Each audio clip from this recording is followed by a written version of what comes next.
राधे राधे महाराज जी। गुरुदेव, मन हमेशा भविष्य की इच्छाएं, कल्पनाएं, आत्म संदेह और कुछ बड़ा पाने की बेचैनी में उलझा रहता है। कृपया मार्गदर्शन करेंगे मैं इस चंचल मन को कैसे शांत करूं और पूर्ण रूप से वर्तमान में जीऊं। वैसे सबका मन जो है बड़ा बनने की चाह रखता है, नहीं रखता? सबका मन, किसी का भी मन। किसी से पूछो तुम छोटा बनना चाहते हो क्या, तो सब बड़ा बनना चाहते हैं। मतलब अगर वो डकैत है तो वो भी बड़ा डकैत बनना चाहता है। बुरा आदमी है तो वो बहुत बुरा बनना चाहता है। क्यों? ऐसा क्यों? क्योंकि हम बहुत बड़े के बच्चे हैं। भगवान सबसे बड़े हैं ना, हम भगवान के अंश हैं। तो हम जिस दिशा में जाना चाहते हैं उस दिशा में सबसे बड़ा बनना चाहते हैं, क्योंकि भगवान सबसे बड़े हैं। तो हम सबसे बड़े के अंश हैं, तो हमारे अंदर यही बात रहती है। केवल मन भविष्य की ही चिंता नहीं करता, भूत की बातों का भी चिंतन करता है, नहीं करता? बीती हुई बातों का चिंतन और व्यर्थ बातों का भी चिंतन करता है।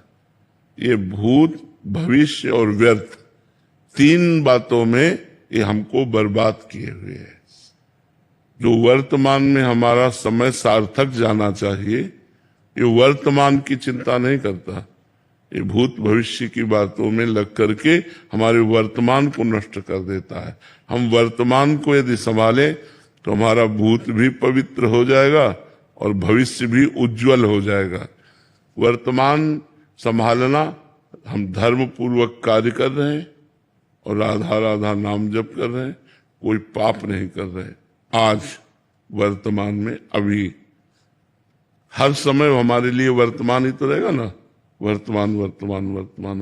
तो वर्तमान में हम कोई पाप ना करें, वर्तमान में जो कार्य करें वो धर्म पूर्वक करें और नाम जप करें, पवित्र भोजन पावें, कोई नशा न करे, कोई बेविचार न करे, तो आप जो बड़ा बनना चाहते हो सबसे बड़े बन जाओगे।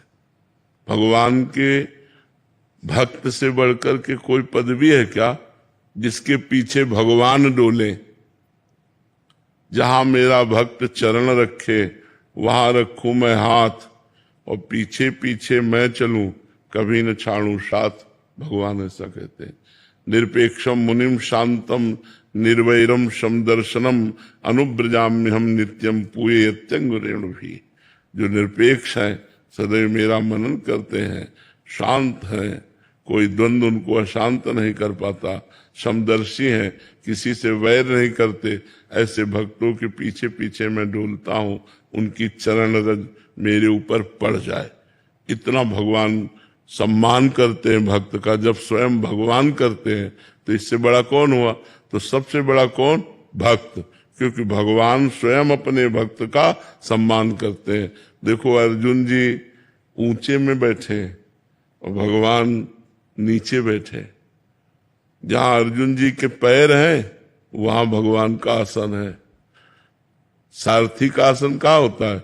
रथी के जूतों के पास, क्योंकि वो जैसे बैठा है ना, तो उसके पैर की पादुका जहां होती वहीं सारथी को बैठ रहे। और है कौन?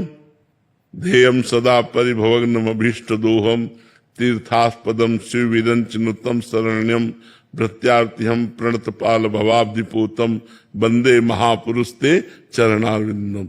इतने बड़े महापुरुष भगवान श्री कृष्ण, जिसकी शिव ब्रह्मादि चरण वंदना करते हैं, वो अपने भक्त के चरण के पास बैठे, भक्त को ऊंचा बैठा ले। इससे बड़ा सम्मान का क्या हो सकता है कि स्वयं भगवान नीचे बैठे, अर्जुन जी ऊपर बैठे। देखो, अगर हमको वास्तविक सही में बड़ा बनना है तो हमें भजन करना पड़ेगा, हमें भगवान की लीला कथाएं सुनकर भगवान में प्रीति करनी पड़ेगी। और जब भगवान मिल जाए तो फिर बकाया क्या रह गए? सब जितना माया है ये सब भगवान की है। तो इसलिए भगवान का भजन करो और इस इच्छा को भगवान के चरणों में समर्पित कर दो।